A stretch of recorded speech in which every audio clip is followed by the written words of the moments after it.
वास्तविक तौर पर वहां पर कैसे पत्थर आ गए, किन किन दुकानों से पत्थर चले हैं, किस किस दुकान से गोली चली है, किन लोगों ने गोली चलाई है। 16 गोली मारी गई है, नाखून नोच के उसको खींच लिया गया है पूरी यात्रा में से बाहर निकालकर 22 साल के लड़के के साथ जघन्य अपराध किया गया है। वो राम गोपाल की मां ने कहा है कि 24 गोलियां मारी गई हैं। इनको पता नहीं है, ये जो सिनेरियो बदल रहे हैं कि ऐसा कर दिया वैसा कर दिया, सारा फालतू बातें बोल। मुझे बताइए यात्रा निकलेगी नहीं निकलेगी? ये यात्रा जहां भी यात्रा निकल रही है, चाहे झारखंड में निकले, चाहे हावड़ा में निकले, चाहे कर्नाटक में निकले, हर जगह एक ही फार्मूला है, यात्रा निकल रही होगी उसमें पत्थर बरसा दिए जाते हैं। इनको पता होता है कि यात्रा निकल रही है। अरे सरकार के अगर पुलिस साथ में चल रही है तो परमिशन ली गई होगी, परमिशन ली गई नहीं ली गई, लेकिन परमिशन नहीं ली जाती, परमिशन लेने के बाद ही पुलिस साथ में होगी, उसके बाद भी इस्लामोफोबिया फैलाया जा रहा है, लगातार मुसलमानों को टारगेट किया जा रहा है, उनकी मस्जिदों को टारगेट किया जा रहा है। आप उनको कुछ नहीं कह रहे कि उस व्यक्ति ने जिसके गोली लगी है उसने कैसे छत पर चढ़ा, एक झंडे को उतार के अपना झंडा लगाया भगवा कलर का, वो ग्रिल तोड़ दी पूरी। आप वो देखना ही नहीं चाहते, आप आईना नहीं देखते। कर रहा है, हर एक को स्थिति अच्छी मिल रही है, खाना मिल रहा है, पाकिस्तान बनाने की तरफ ले जाते हैं इनको। एक पाकिस्तान आप चाहते हैं गली गली में पाकिस्तान बने, हम तो चाहते हैं इनको पाकिस्तान बनाना है और पाकिस्तान में आप चाहते हैं देश को तोड़ना कौन होने वाली है। मैं आगे बढ़ रहा हूं मेहरदीन, मैं फिर कह रहा हूं कि अगर आपको ये लगता है कि अगर किसी ने इधर से गलती कर दी तो भाई उसको मार नहीं देंगे, पुलिस है, व्यवस्था है, कोर्ट है, चले जाइए सर, तो उसका वीडियो बना लीजिए, तो सबके हाथ में मोबाइल है और बोल दीजिए किसने ऐसा किया। देखिए मार नहीं देंगे ना। अब ये समझा करिए। मेरे दिन रुकिए, हाजी नाजिम रुक जाइए प्लीज, हाजी नाजिम से सीखिए। अरे तो फिर नाम से पहचानिए ना, जो शिवम ने नाम गिना है। मैं नहीं जाना चाहता हूं उधर, प्लीज कोई भड़काऊ बातें नहीं, इस मंच से रुक जाइए ना, मत कपड़े देखिए भाई, फिर वो नाम दिखाने लगेंगे, फिर पहचान की बात आ जाएगी, मत उधर जाइए। मेहरदीन रुक जाइए। हाजी नाजिम, क्या आप भी ये चाहते हैं जो मेहरदीन ने कहा कि जहां पर मस्जिद हो उस सड़क से कोई हिंदू समाज का जुलूस ना निकले? कपड़ों से पहचानिए। हाँ राकेश भाई, देखिए सबसे पहले तो मैं ये कहना चाहता हूँ, शांति की अपील करना चाहता हूँ, भारत के अंदर सौहार्द बनाए रखें। कुछ अफवाहें पूरे देश के अंदर इस तरीके से फैलेंगे जिस तरीके से एक अफवाह कहते हैं ना कि एक जंगल में छोटी सी चिंगारी पूरे जंगल को आग लगा देती है, एक अफवाह उसी तरीके से पूरे भारत में कब आग लगाने की फिराक में है, उससे हम सभी को बचना चाहिए। और वही बात है कि हाजी साहब ने बिल्कुल सही कह रहे हैं कि मस्जिद के आगे को अगर आप धार्मिक यात्रा निकाल रहे हैं, वहां पे आप धार्मिक नारे लगा रहे हैं तो ये गलत है। इसका मतलब यह है कहीं ना कहीं प्रशासन वहां पर कमजोर हो रहा है। प्रशासन धार्मिक नारे नहीं लग सकते हैं तो नहीं, एक मिनट आप कहें कि भड़काऊ नारे, बात समझ में आती है। आपने कहा कि धार्मिक नारे नहीं लगा सकते हैं, मतलब यहां पर मस्जिद हो, हिंदू धर्म का जुलूस निकले तो वो अपने धर्म का नारा नहीं लगा पाएगा, नारा लगाते हुए नहीं निकल सकता है।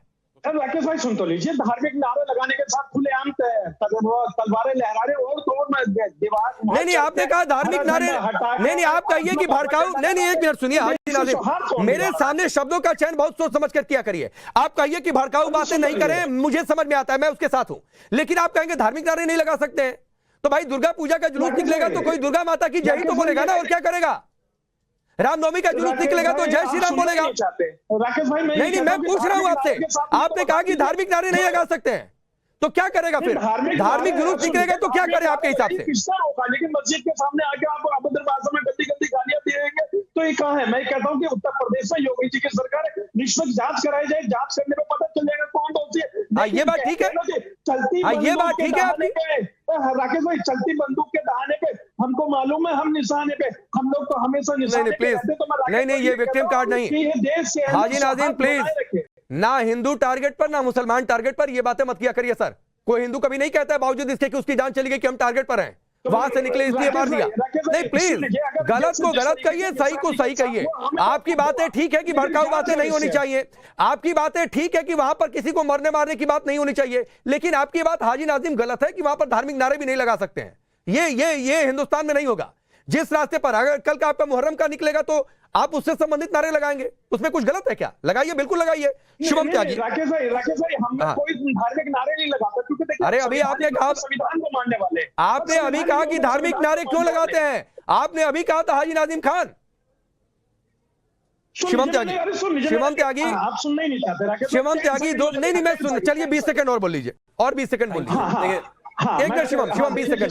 सुन लीजिए, जिस तरीके से अभी आपने कहा था कि मिश्रा जी के जो उन्होंने नारे लगाए थे, भड़काऊ बात करी थी, उनके मामले उनको मार दिया, ये गलत है, हमें बड़ा दुख है। लेकिन मैं ये कहना चाहता हूँ कि ये बता दीजिए, धार्मिक नारा लगाकर अखिला की भी हत्या कर दी। नहीं, मैंने ये नहीं कहा, सुनिए, मिसकोट मत किया करिए भाई।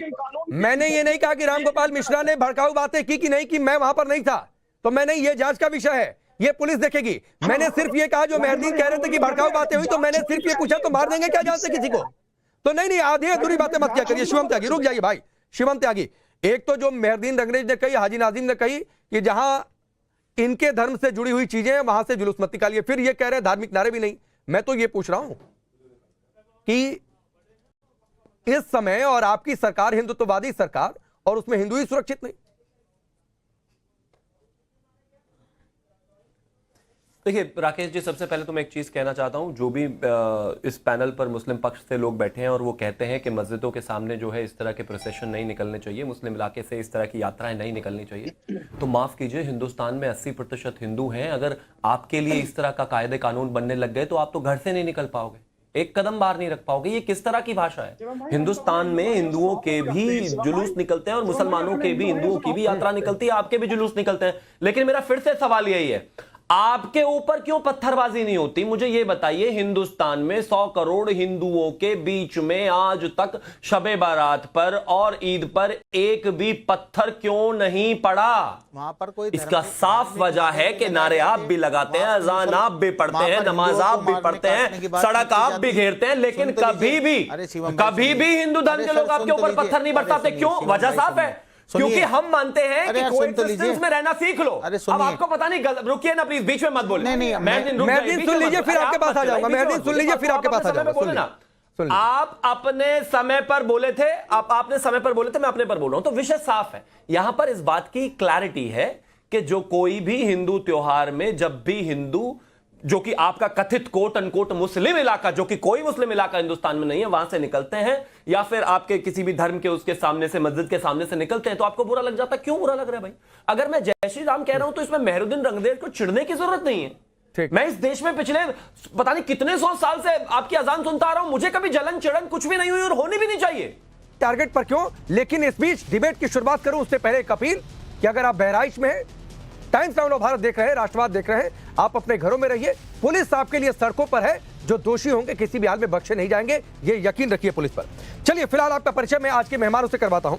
शिवम त्यागी भारतीय जनता पार्टी के नेता और प्रवक्ता, आचार्य विक्रमादित्य जी हिंदू धर्मगुरु, मेहरदीन रंगरेज हैं एमआईएम पार्टी के नेता और प्रवक्ता, धर्मेंद्र यादव हैं समाजवादी पार्टी के नेता और प्रवक्ता, हाजी नाजिम खान है मुस्लिम स्कॉलर। आप सभी का बहुत बहुत स्वागत है। धर्मेंद्र यादव जी, आप कहिए सरकार रोक क्यों नहीं पाई? कैसे स्थिति बिगड़ गई?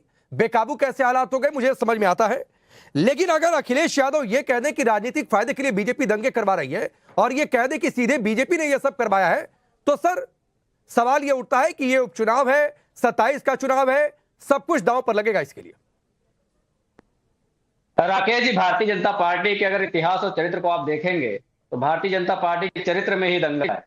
जब जब इस देश के अंदर भारतीय जनता पार्टी को सत्ता की चाहत होती है या सत्ता से पकड़ कमजोर होती है, तो भारतीय जनता पार्टी इस तरह काम करवाती है, इसमें कोई दो राय नहीं। आप सिर्फ बहराइच की बात कर रहे हैं, अभी बताइए जो माननीय प्रधानमंत्री जी का संसदीय क्षेत्र है, वहां पर पुलिस का इंतजाम क्यों नहीं हो पाया, मुझे बता दीजिए।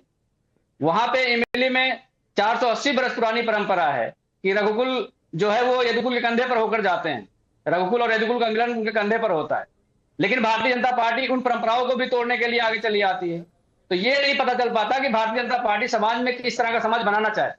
जो कानून व्यवस्था का फेल्योर है बहराइच के अंदर, अब मुझे बताइए कि रूट निर्धारित कौन करता है? डीजे बजेगा, उसमें कौन से गाने बजेंगे, लाउड स्पीकर क्या क्या पिच होगा, उसको कौन निर्धारित करता है? कौन लोग शामिल होंगे, उसको कौन निर्धारित करता है? जब आप नहीं धर्मेंद्र यादव दो बातें हैं, धर्मेंद्र यादव दो बातें हैं, आपकी इन बातों का शिवम त्यागी जवाब देंगे, लेकिन दो सवाल है इसमें से। पहला सवाल यह है कि अगर बीजेपी राज में दंगा कहीं हो गया, कहीं स्थिति बेकाबू हो गई, तो आपने कहा बीजेपी ने करवा दिया, तो क्या मैं ये मान लूं कि सपा राज में जितने दंगे हुए सब सपा सरकार ने करवाए थे? नंबर एक सवाल। मैंने आपसे कहा क्या कहा? भारतीय जनता पार्टी की जब सत्ता पे पकड़ कमजोर होती है राजनीतिक फायदे के लिए, तो मैं यही तो पूछ रहा हूं कि आपकी परिभाषा के हिसाब से बीजेपी की सत्ता पर पकड़ कमजोर हुई तो बीजेपी ने दंगा करवा दिया, तो आपकी इसी परिभाषा के हिसाब से सपा राज में जो दंगे हुए तो इसलिए हुए क्योंकि सपा की सरकार पर पकड़ कमजोर हो गई थी, इसलिए दंगे करवा दिए गए।